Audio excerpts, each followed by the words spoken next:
Hello friends, welcome to Rathi's kitchen. நான் உங்கள் ஈமா பேசுகிறேன். இன்றைக்கி நம்ம சேனலில் முட்டை குருமா எப்படி செய்கிறது தான் பார்க்க போகிறோம். ஃப்ரெண்ட்ஸ், இந்த முட்டை குருமாவும் ரொம்ப சுலபமாக செஞ்சிடலாம். இட்லி, தோசை, சப்பாத்தி இதுக்கு எல்லாத்துக்கும் ஒரு சூப்பரான மேட்சிங்கான குழம்பு. இந்த ரெசிப்பியை பிகினர்ஸ் கூட ரொம்ப சுலபமாக செஞ்சிடலாம். இந்த ரெசிபி எப்படி செய்யலாம்னு வீடியோக்குள்ளே போய் பார்க்குறதுக்கு முன்னாடி நம்ம சேனலை இப்போ தான் நீங்கள் முதன்முறையாக பார்க்குறீங்கன்னா சப்ஸ்கிரைப் பண்ணிட்டு கூட பெல் ஐக்கனை கிளிக் பண்ணிட்டு பாருங்க ஃப்ரெண்ட்ஸ். இப்போ வாங்க வீடியோக்குள்ள போகலாம்.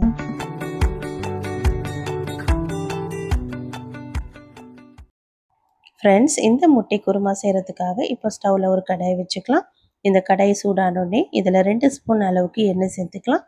எண்ணெய் சேர்த்துட்டு எண்ணெயும் சூடானதுக்கப்புறமா இதில் 1/2 ஸ்பூன் அளவுக்கு சோம்பு சேர்த்துக்கலாம். இது கூடவே 2 துண்டு அளவுக்கு பட்டை சேர்த்துக்கலாம். பட்டை சேர்த்துட்டு இதெல்லாம் கொஞ்சம் பொரிஞ்சு வந்ததுக்கப்புறமா இதில் மீடியம் சைஸ் வெங்காயம் 2 எடுத்து இது போல் ஸ்லைஸ் பண்ணி சேர்த்துக்கலாம். பெரிய வெங்காயமாக இருந்தால் ஒரு வெங்காயம் எடுத்து ஸ்லைஸ் பண்ணி சேர்த்துக்குங்க. சேர்த்துட்டு இப்போ இதை நல்லா வதக்கி விட்டுடலாம். இதோட பச்சை வாசனைலாம் போகணும், அந்தளவுக்கு வதக்கி விட்டுடலாம்.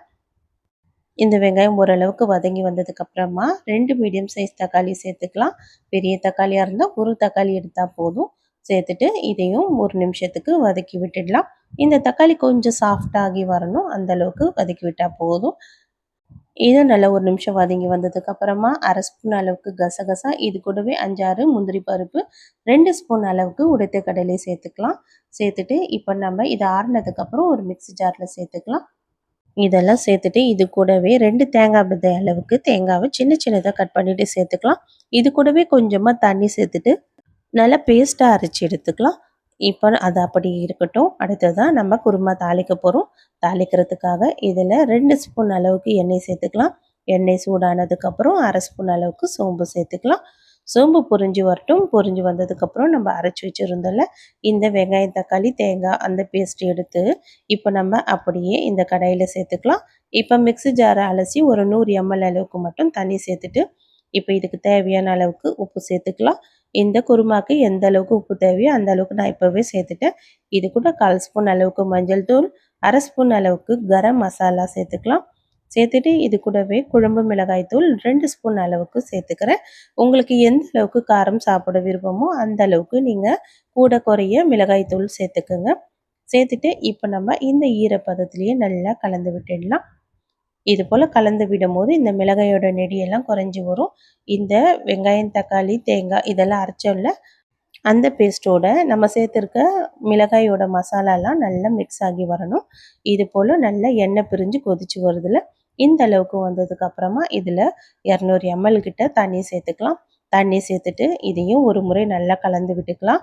நம்ம கலந்து விட்டுட்டு உப்பு கரெக்டாக இருக்கான்னு மட்டும் செக் பண்ணிக்கலாம். உப்பு காரம் கரெக்டாக இருக்கான்னு பார்த்துக்குங்க. கரெக்டாக இருந்ததுன்னா அப்படியே நம்ம ஒரு மூடி போட்டு மூடிடலாம். இல்லை குறைவாக இருந்ததுன்னா உப்பு இல்லைன்னா மிளகாய் தூள் உங்களுக்கு எது குறைவாக இருக்குதோ சேர்த்துக்குங்க. சேர்த்துட்டு இப்போ இதில் கொஞ்சமாக கொத்தமல்லி, கருவேப்பிலையை சேர்த்துட்டு இப்போ நல்லா கொதிக்க வைக்க போகிறோம். ஒரு 5 நிமிஷத்துக்கு இது அப்படியே நல்லா ஹை ஃப்ளேமில் கொதித்து வரட்டும். இப்போ நம்ம ஒரு மூடி போட்டு மூடிடலாம். இப்போ நல்லா ஒரு 5 நிமிஷம் ஆனதுக்கப்புறம் குழம்பு நல்லா திக்காகி வந்துடுச்சு. ஸ்டவ் லோ ஃப்ளேம் மாற்றிட்டு இப்போ நம்ம இதில் எத்தனை முட்டை வேணுமோ அத்தனை முட்டை இது போல் உடச்சிட்டு சேர்த்துக்கலாம். நான் இன்றைக்கி இதில் 5 முட்டையை நான் உடச்சிட்டு சேர்த்துக்கிறேன். முட்டை சேர்க்கும் போது ஸ்டவ் லோ ஃப்ளேமில் வச்சுட்டு இது போல் ஒரு முட்டையாக கொஞ்சமாக கேப் விட்டு விட்டு நம்ம சேர்த்துக்கலாம். இதில் எனக்கு தேவையான அளவுக்கு முட்டை சேர்த்துட்டு ஒரு மூடி போட்டு மூடிடுறேன். இதை லோ ஃப்ளேம் இல்லைன்னா மீடியம் ஃப்ளேமில் உங்கள் ஸ்டவ்வோட ஹீட்டுக்கு ஏற்ற மாதிரி நீங்கள் மூடி போட்டுட்டு நல்லா ஒரு 2-3 நிமிஷத்துக்கு நல்லா வேக வச்சு எடுத்துக்கோங்க. இப்போ நல்லா ஒரு 2-3 நிமிஷம் ஆனதுக்கப்புறமா இந்த முட்டையெல்லாம் நல்லா வெந்து வந்திருக்கும். இந்த நேரம் நம்ம இது போல் ஒரு முட்டையாக எடுத்து திருப்பி போடலாம். முட்டை நல்லா வெந்து நல்லா செண்டாக வந்திருக்குல்ல இந்த அளவுக்கு வந்ததுக்கப்புறம் நல்லா திருப்பி போட்டுடலாம். திருப்பி போட்டுட்டு நல்லா ஒரு 2 நிமிஷத்துக்கு வேக வச்சா போதும். 2 பக்கமும் நல்லா முட்டை வெந்து வந்துடும். இதை ஒரு 2 நிமிஷத்துக்கு நம்ம அப்படியே வேக வச்சுக்கலாம். எல்லா முட்டையும் இது போல் திருப்பி போட்டுட்டு இப்போ நான் மூடி போட்டு மூடிடுறேன். இதை நம்ம மூடி போட்டு ஒரு 2 நிமிஷத்துக்கு அப்படியே ஸ்டவ் லோ இல்லைன்னா மீடியம் ஃப்ளேமில் வச்சுட்டு இதையும் நல்லா கொதிக்க வைக்கலாம். இது நல்லா ஒரு 2 நிமிஷம் ஆனால் போதும். இந்த பக்கமும் நல்லா முட்டை வெந்து வந்துடும். இப்போ நல்லா வெந்ததுக்கு அப்புறமா நம்ம ஸ்டவ் ஆஃப் பண்ணி விட்டுட்டு இதில் கொத்தமல்லியை தூவி நம்ம இறக்கிட்டு சர்வ் பண்ணலாம். அவ்வளோதான், டேஸ்டியான முட்டை குருமா நமக்கு ரெடி ஆகிடுச்சு. எவ்வளோ சுலபமான ரெசிபி இல்லை ஃப்ரெண்ட்ஸ், கண்டிப்பாக நீங்களும் ட்ரை பண்ணி பாருங்கள்.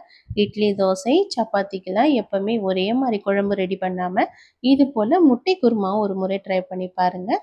இந்த வீடியோ பிடிச்சிருந்தா லைக் பண்ணுங்கள், உங்கள் ஃப்ரெண்ட்ஸோடையும் ஷேர் பண்ணுங்கள். தேங்க்யூ.